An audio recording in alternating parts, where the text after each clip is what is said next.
PSTV stock analysis Tuesday and onwards. Am I buying? I'm covering all this in this very short 1-minute video, so watch till the end. Quick glance at this. Yo, previously it's just so juicy, you know, and it just did not manage to take the highs out, which is again part of the game. It's not like I'm gonna come out here and cry. It went up from 58. I was aiming for like 240-ish or so 3 weeks ago. Bro, this thing went to like 2, which was 4x, you know, and then kind of melted down. Yeah, just didn't quite take the highs. It just did not deliver, you know, and that's definitely part of the game. Now, if you ask me, Mr. Siko, but when are you gonna go about this again? Maybe now, because it's discounted price. I will have to see another shift. If there's no double breaks, tell me why the heck would I buy?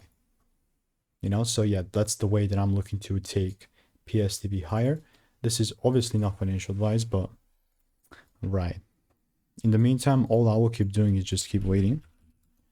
And if you want to make more money trading in a simple lean way, then just click the first link in the description. It's a free newsletter.